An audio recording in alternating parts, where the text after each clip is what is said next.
¿Se ve mi pantalla?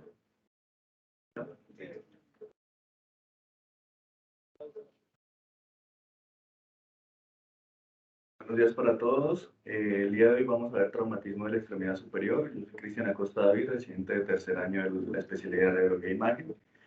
Y mi maestro asesor fue el doctor Manuel Villarreal Hernández. El contenido que vamos a abarcar el día de hoy en nuestra clase va a ser fractura clavicular, luxación acromioclavicular, luxación glenohumeral, fracturas humerales, principalmente la diáfisis y supracondilias, fracturas radiales, dentro de las cuales vamos a abarcar la fractura de Galeazzi, Colts-Smith.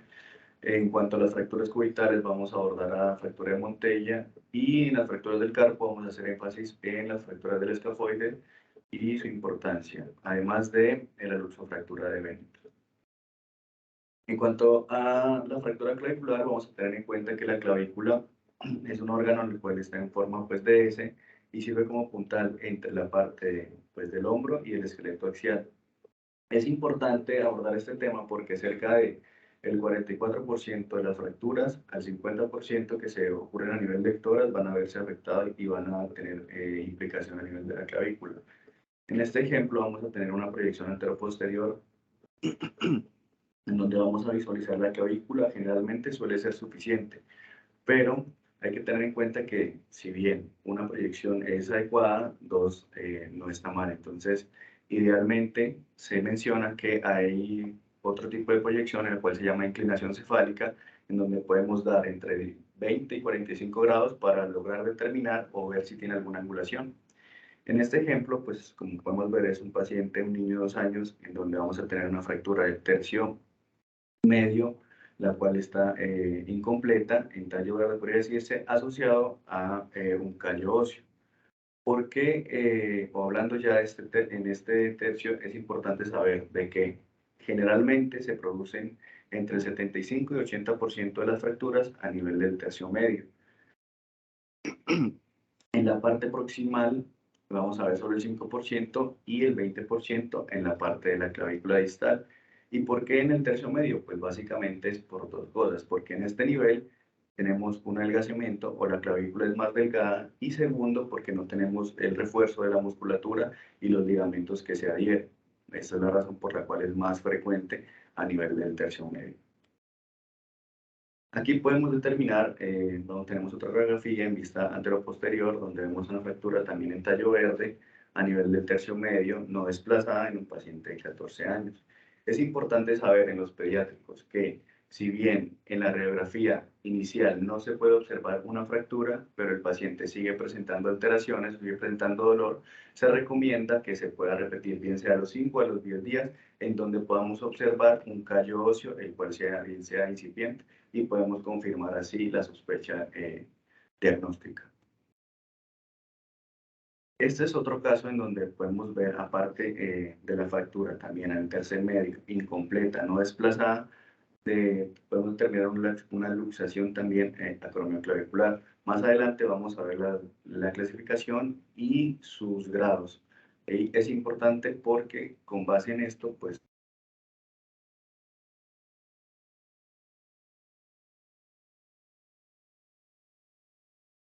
es importante también determinar, aparte de las características propias de la lesión, es decir, en este caso una fractura del tercio medio desplazada, que no tengamos que tener lo mismo, yo creo que digo en todas las clases, la satisfacción diagnóstica, porque aparte de esto, aparte de esta fractura a nivel de la clavícula izquierda, podemos también determinar múltiples fracturas completas desplazadas del costal asociado a un neumotórax evidente, que si bien la fractura no le va a causar la muerte, el neumotórax sí. Entonces tenemos que abarcar todo el paciente como uno.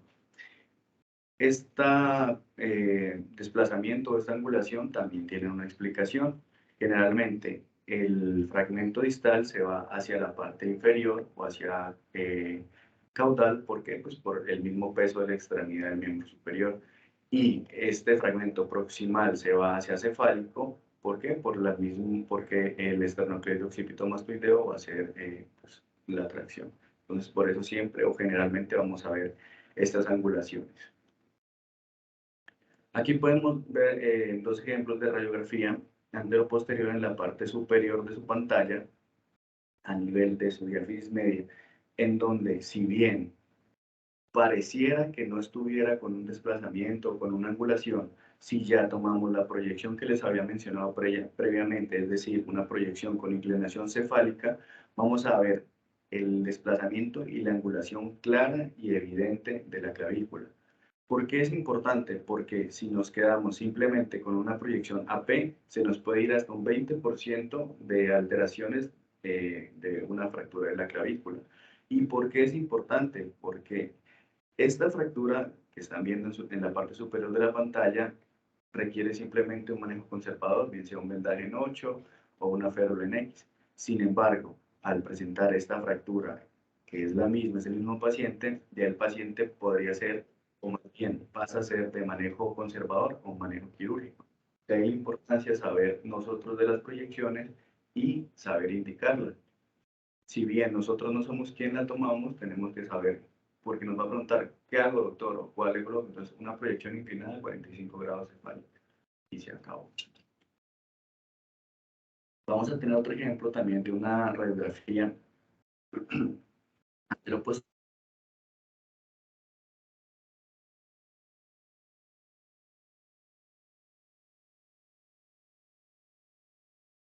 paciente pareciera que si estuviera un callo óseo aceptable y que fuera con un control adecuado. Tenemos que tener en cuenta que estos pacientes generalmente se les mandan entre las tercera y cuarta semana una radiografía de control para ver cómo va el callo óseo. Sin embargo, a continuación les voy a presentar el mismo paciente, ¿sí? En donde ya tenemos una proyección axilar y es evidente que es una pseudoartrosis, es decir, no están ni alineados ni tiene un callo óseo adecuado. Lo que estábamos viendo era una extrapolación entre las dos pues, componentes óseos. Entonces también es otra importancia ver una radiografía axilar del mismo paciente. Entonces, hasta ahorita ya llevamos esas dos proyecciones.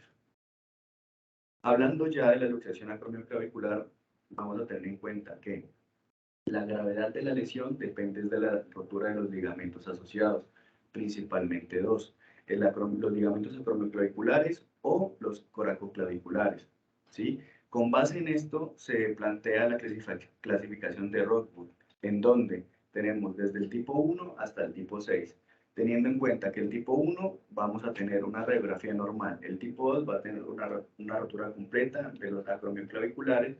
Sin embargo, no está completa de los coracoclaviculares.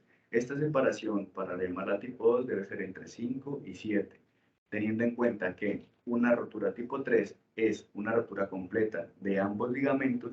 Sin embargo, no hay un aumento de más del 25%, es decir, no hay más de 7, per se más de 7 a 10 milímetros de esta distancia.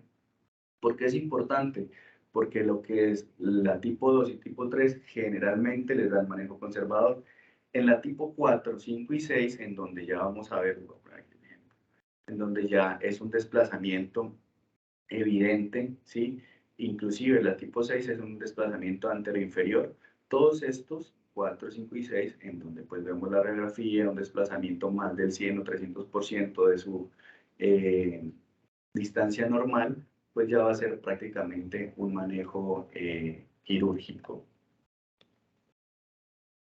Vamos a ver ahorita un par de ejemplos de esto en esta radiografía antero-posterior. Vemos una ligera pues, separación de la articulación acromioclavicular, en donde no va más de 10 milímetros, pero sí hay una separación franca de los 7 milímetros. Entonces, vamos a ver un aumento de esta distancia, pero la distancia del coracoides a la clavícula está conservada.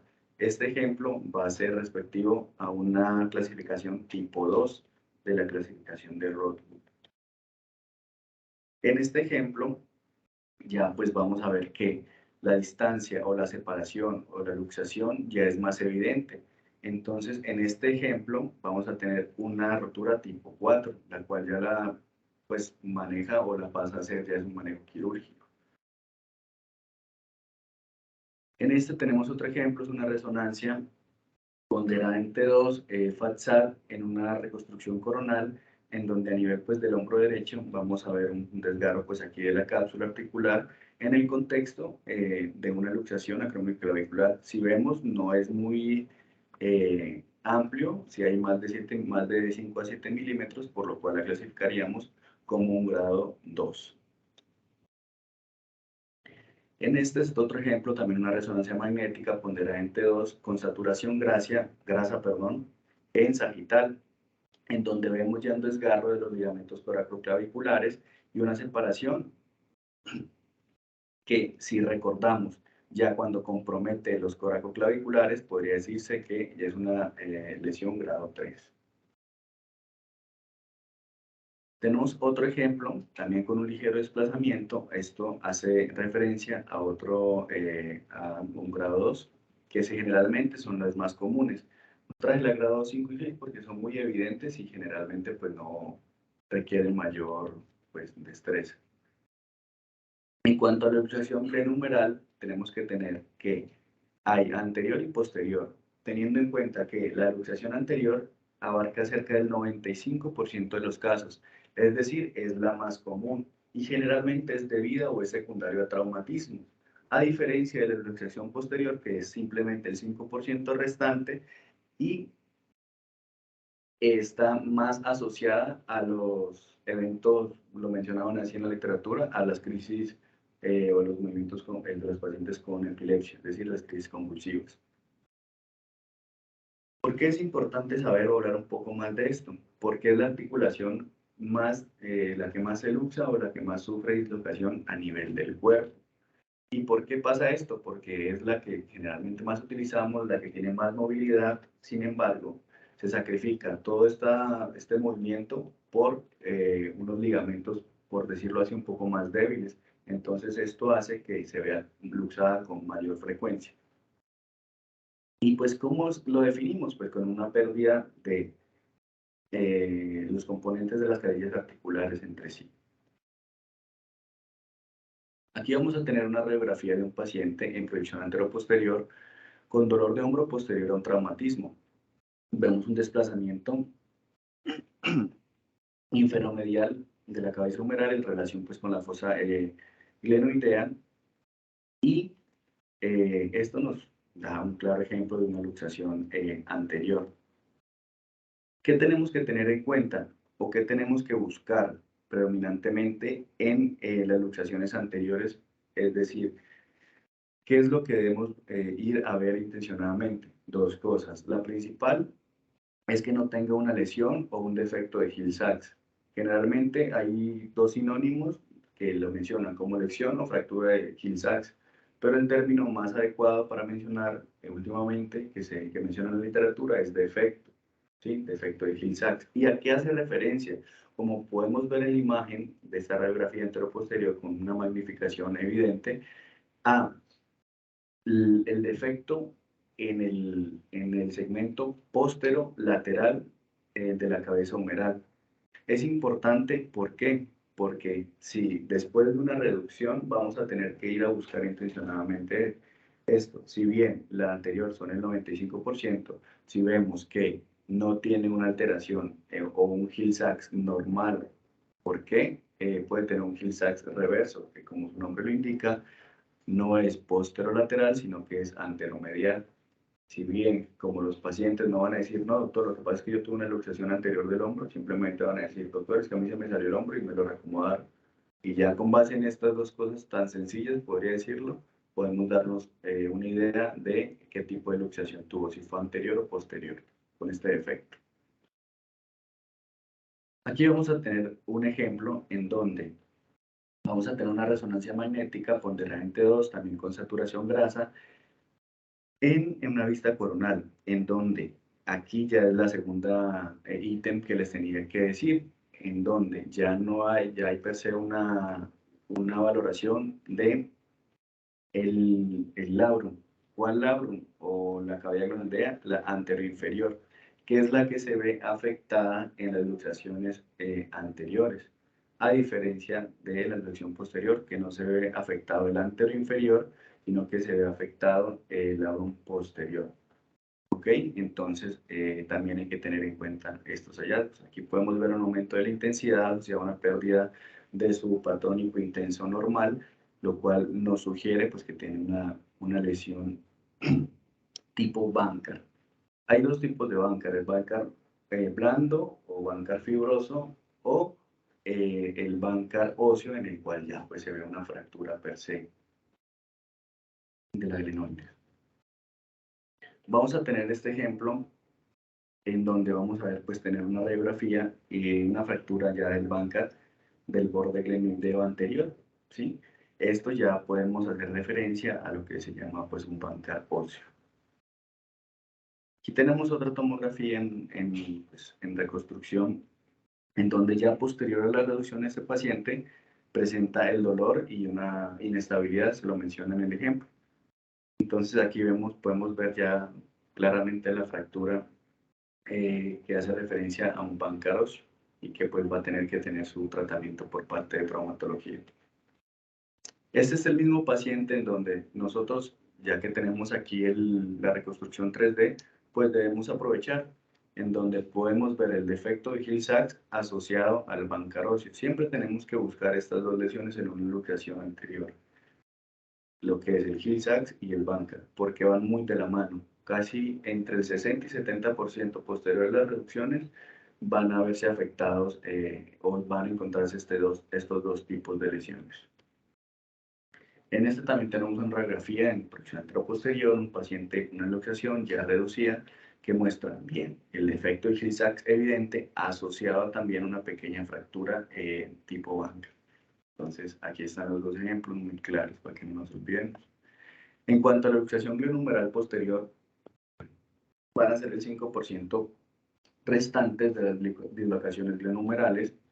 Su mecanismo, como ya les había mencionado previamente, es por crisis epiléptica, la más común, o cae una caída sobre la mano extendida en el hombro, bien sea que esté flexionado en aducción y en rotación interna.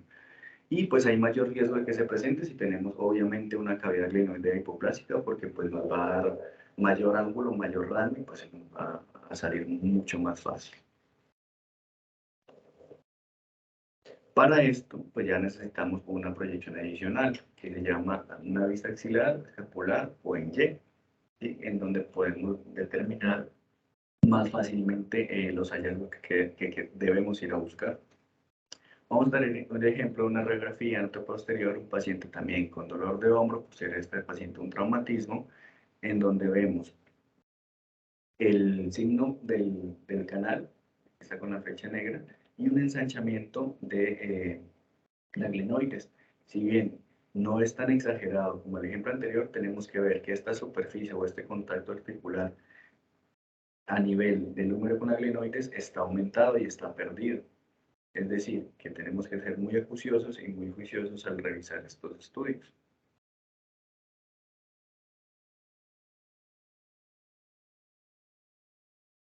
En este otro ejemplo, también una radiografía en proyección axilar del mismo paciente que tenemos en ¿sí? Una proyección axilar, vemos ya que la cabeza humeral está posada fuera o al borde glenoideo posterior con una pérdida de la posición o de la superposición normal articular. ¿Por qué? Porque hay un desplazamiento lateral del húmero pues, que ya se encuentra luxado. Otra radiografía más, donde también podemos ver el signo de la bombilla, para hacer referencia como a este abundamiento, parece un bombillo, con el engrosamiento en la cavidad o el aumento en la cavidad glenoidea. Posterior a esto, como es una luxación, ya vamos a ver el defecto de Hill-Sachs inverso, en donde ya no es a nivel posterolateral, sino anteromedial. Paciente posterior a su reducción, vamos a ver que tiene un compromiso bancar a nivel bancar reverso o bancar inverso, es decir, que ya no compromete el labrum anterior inferior, sino el labrum posterior, asociado también a un Hill-Sachs inverso, es decir, que no compromete en la parte posterolateral, sino que compromete la parte anteromedial. Asociado a esto, es importante saber que, si bien con la radiografía en general es suficiente, a veces el paciente presenta o continúa con dolor sin mejoría. En estos casos es importante valorar la toma de una tomografía, como podemos ver en este ejemplo, quien posterior a su reducción y posterior a su revisión, aparte de que tiene una lesión tipo banca, un defecto de Hill-Sachs, vemos que todavía no tenemos una adecuada una adecuada corrección y podemos ver todavía que persiste una subluxación a este nivel. Eso puede explicar la sintomatología de la persistencia del dolor del paciente, pese a que ya no pese a que ya no se ve una deformidad evidente. Cambiando ya del tema, vamos a hablar de las fracturas humerales, principalmente de las diaficiales y supracondiles. Entonces, ¿por qué es importante? Porque como podemos ver aquí en las guardias, generalmente el 5% de todas las fracturas del cuerpo en los traumatismos van a verse afectados o van a tener una fractura humeral. Es importante tener en cuenta que las fracturas humerales, o por qué son importantes determinar las fracturas diaficiarias. ¿Por qué? Porque generalmente se ve afectado el nervio radial por su disposición, la cual va a pasar. Es importante saber que de tener cuidado en las fracturas diaficiares son las fracturas en espiral, o también llamadas de Lewis, de Olsen-Lewis. Estas fracturas, ¿qué tenemos que describir? Pues como toda fractura, su trazo, si es completo, si está desplazado y si está angulado, como en este ejemplo. Es muy raro que se vea afectado lo que es el nervio mediano. Generalmente, cuando son fracturas diaficiarias, vuelvo a decirles, el que se ve afectado es el nervio radial. Entonces, ¿por qué abarcamos las diaficiarias? Porque es en el 80% de las fracturas que se van a presentar. Aquí vamos a tener también una radiografía en proyección posterior del húmero, donde muestra una fractura en espiral, aparte tiene una fractura comminuta, un aumento de edema de volumen de los tejidos blandos adyacentes y que tenemos que ver pues la exploración física. Traje a colación este ejemplo, creo que se ve muy bien, pero en donde está el signo de la flecha, donde está apuntando la flecha, pareciera como si hubiera o como si hay una pérdida de la cortical, pero no debe confundirse porque esto es un vaso nutricio, ¿sí? Es diferente. Entonces podemos tomarlo, podemos mencionarlo como si fuera una fractura incompleta, pero el paciente pues no presenta dolor, entonces la clínica siempre va acompañada de nuestros hallazgos radiológicos. Un ejemplo más, en la vista lateral donde vamos a tener una fractura oblicua, desplazada y levemente angulada. Las fracturas del húmero distal es importante tener en cuenta el signo positivo de la almohadilla de grasa. ¿Qué es el signo positivo de la almohadilla de grasa? Generalmente aquí podemos determinar que no vamos a evidenciarla. Ya cuando vemos este signo, es decir, donde podemos observar la grasa, significa que tiene un componente generalmente de sangre, porque pues, vamos a hablar de un traumatismo. Pues cuando la podemos determinar, tenemos que sí o sí buscar una fractura asociada adyacente en donde tenemos el signo de la almohadilla positivo. Y pues vamos a tener también el signo del reloj de arena, en donde al verse afectado su forma, digamos, circular, mencionaban que casi perfecta, también nos obliga a determinar una fractura, la cual podemos ver en este nivel. Es importante tener en cuenta que podemos determinar, bien sea si sea una fractura en T o una fractura en Y. ¿Para qué? Para ver si solo afecta un eje, si afecta un cóndilo o si afecta ambos cóndilos. ¿Por qué? Porque el manejo en estos casos puede ser tratamiento quirúrgico inmediato o tratamiento en 2 tiempos, en donde tenemos que estabilizar primero la articulación. En este ejemplo, una radiografía anteroposterior podemos ver una paciente en cual literal aquí podemos ver la forma de Y, en donde pues tenemos una fractura, bien sea del cóndilo medial, la cual se va y se desplaza, ahí compromete la fosa coracoidea. Otro ejemplo más de una mujer de 68 años, una radiografía anteroposterior, que cae, interrumpe la tróclea, en donde se ve básicamente esta fractura que está deprimida y su columna o su cóndilo medial está intacto. Tenemos la tomografía de la misma paciente en donde vamos a ver una porción ya separada de la tróclea, que si bien lo podemos determinar aquí, al parecer era una fractura incompleta, pero al realizar la tomografía vemos que hay un desplazamiento total de la misma. Entonces, por eso es importante también la toma, y aquí lo vemos muy seguido, porque el trauma nos pide generalmente para abordaje quirúrgico. En esta radiografía lateral del codo vamos a ver que vemos una fractura del número, ¿sí?, orientada y con desplazamiento hacia craneal del fragmento pues, del capitelum. Es importante que no está muy clara esa fractura, entonces tenemos que pues, ayudarnos de la tomografía, en donde vemos la misma paciente, el ejemplo anterior, con una fractura por cizallamiento y afecta el capitelio y ya pues tiene una conminución importante. Entonces ya cambia de un manejo conservador a un manejo quirúrgico. En cuanto a las fracturas del antebrazo, vamos a hablar de la fractura de Galeazzi, Coles, Smith y Monteya. Empezando con la luxofractura de Galeazzi, vamos a tener en cuenta que es cuando se presentan unas fracturas de alta energía, generalmente son el 7 y el 10% de las fracturas del antebrazo. ¿Qué es la fractura pues, de Galeazzi? Una fractura deficiaria del radio con una luxación de la articulación radiocubital distal. Aquí tenemos un ejemplo en donde vamos a ver la fractura perdón, de la diáfisis del cúbito con la luxación radial distal. A diferencia, bueno, tenemos otro ejemplo más, donde vemos la luxación radial distal con una fractura a nivel diaficiario.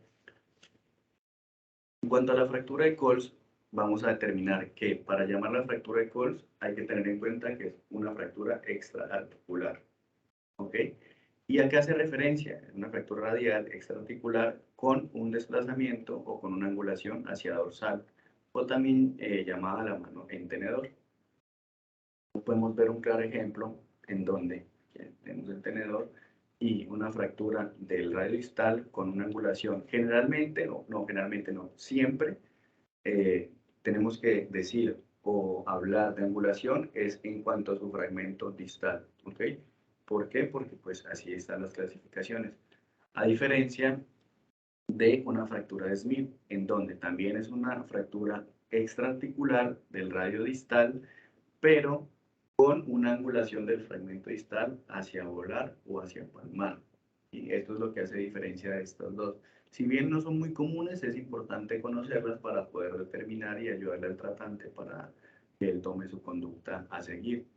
Tenemos que saber que a esta fractura de Smith también la conocen como fractura de Coles inversa y también es un término adecuado. Aquí vamos a tener un ejemplo que sabemos siempre, si bien una proyección es aceptable, 2 estaría excelente. ¿Por qué? Porque con la lateral, simplemente si tenemos una P, no podemos decir una angulación. Entonces no podemos darle un nombre o no podemos darle un apellido más bien, porque sí podemos decir una fractura radiostal, metafisiaria, al parecer compactada, completa. Sin embargo, no podemos decir una angulación, por lo cual tenemos que apoyarnos en una vista lateral, en donde es claramente, o donde se ve muy obvio, su angulación hacia volar o hacia palmar, que también es un término adecuado. Un ejemplo más en donde podemos ver esta angulación hacia palmar, un ejemplo muy clásico de la fractura de Smith o Coles inversa.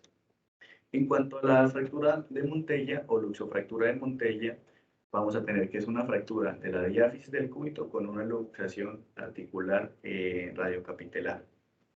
¿Y por qué pasa esto? Porque cuando se fractura el cúbito, esta misma fractura hace que se desplace, es decir, sacan de su carilla articular normal y genera una luxación radiocapitelar. En esta pues vamos a tener una proyección lateral en donde es muy evidente la fractura diaficiaria del cúbito, la cual desplaza y hace una luxación radiocapitelar. Tenemos otro ejemplo más y así a continuación vamos a hablar de las fracturas del escafoides, que hacen parte pues del carpo. ¿Por qué hablamos o por qué eso lo traje en fracturas de escafoides? Porque es la que se genera o la que se fractura posterior a un traumatismo en el 80%. A diferencia de los demás huesos, como podemos tener en cuenta, aquí está el semilunar, escafoide, trapecio, trapezoide, grande, ganchoso, piramidal y piriforme. Entonces, el que menos se va a fracturar es el trapezoide con un 0.4%. El escafoide es el que se va a fracturar en los traumatismos cerca de un 80%. Por eso vamos a hablar de eso. ¿Cuándo pasa esto? Generalmente los accidentes en los que el paciente va a caer con la mano en extensión. Entonces, cuando hay una fractura, bien sea de Coles o de Smith, tenemos que buscar intencionadamente una fractura a nivel del escafoide. ¿Por qué? Porque la fractura de Coles o de Smith o una fractura del radio generalmente no tienen mayor implicación o no tienen mayor eh, compromiso o pronóstico, a diferencia de una fractura del escafoides. ¿Por qué? Porque vamos a hablar de algo que yo creo que ustedes lo han escuchado, que es la necrosis avascular del escafoides, o en la actualidad se menciona de que no deberíamos decir pues necrosis avascular, sino llamarla o referirla como una osteonecrosis, porque pues toda necrosis es avascular, cuanto pues el hueso. En este ejemplo vamos a tener en cuenta que en la ubicación, ¿sí? En el escafoides. Vamos a tener una radiografía de mano en proyección anteroposterior, donde vemos una franca fractura transversa del tercio medio del escafoides, no desplazada. Pareciera como chistoso cuando leía de que, bueno, pues no, ¿cómo voy a decir que desplazado o no? Pero sí es importante. ¿Por qué? Porque si se desplaza más de 2 milímetros, es candidato a manejo quirúrgico. Y pues si decimos 2 milímetros, realmente 2 milímetros es muy poquito, pero esto nos obliga como a estudiarlo. Hablando ya del escafoides, tenemos que tener en cuenta que hay una clasificación, las cuales se las voy a mencionar un poquito más adelante, en donde van a dividir en tercio superior o polo proximal, tercio medio y polo distal. ¿Por qué es importante? Porque en cuanto a la irrigación, en cuanto a la vasculatura, se van a ver más afectados. Si bien el tercio medio es del 60 al 70% más afectado, el tercio distal es el 20% y el proximal es el 10%, como casi todo en medicina, el porcentaje más bajo es cuando se ve afectado, es el que nos causa un peor pronóstico. Adicionalmente a esto, les quise traer estos dos ejemplos en donde obviamente pues vamos a ver que no es una proyección normal. Esta proyección se llama proyección en puño cerrado, en donde al cerrar los puños vamos a poder valorar mucho mejor las estructuras del carpo. Y quiero que se den cuenta que en estos hallazgos que pueden ser, digámoslo así, muy sutiles, en el espacio escafo semilunar, ¿sí? En este intervalo tenemos que ver que sea simétrico, que no haya alteraciones, a diferencia de la imagen que tenemos a su izquierda, en donde vemos que este intervalo o a nivel escafo semilunar ha aumentado aquí, respecto al contralateral. Entonces esto es importante para mencionárselo y como ya les había mencionado anteriormente, este paciente sigue con dolor, pese a que obviamente ya lo operaron, es decir, solo se centraron en su fractura a nivel del radio, pero pasaron por alto la fractura a nivel del carpo. ¿Sí? Entonces, ¿cuál es el mensaje? De que si bien el paciente, no, pero ya lo operaron, pero sigue con dolor. Ah, no es normal, ah, no es normal. Entonces ampliamos un poco más como nuestra vista y digamos, bueno, entonces busquemos en el carpo, que generalmente se ve asociado a fracturas de radio distal. Lo que les había mencionado anteriormente era la clasificación de Mayo, en donde lo dividían en tres partes, bien sea el tercio medio, tercio distal y tercio proximal. A su vez, en el tercio distal lo subdividen en distal de la superficie articular y del tubérculo distal. ¿Por qué son o por qué hay que prestarle atención a las del tercio proximal, que solo son el 10%? Por esto que tenemos aquí en la imagen derecha. Tenemos la arteria radial que da la rama superficial palmar y la rama dorsal del carpo, en donde podemos ver que las proximales pues no van a tener una irrigación adecuada, es decir, no va a suplir. Entonces, toda fractura que se vea o toda fractura que se genere en el tercio proximal es de mucho cuidado y de mucho seguimiento para no causar una osteonecrosis o que no se vea una osteonecrosis secundaria. Si bien por radiografía es muy difícil hacer el diagnóstico, pues traigo aquí pues el ejemplo de una resonancia en donde tenemos tres imágenes, en la que está catalogada, rotulada con el inciso A, un T2 con saturación grasa, un T1 y un T2 con saturación grasa, pero ya contrastada, en donde podemos ver, está como así,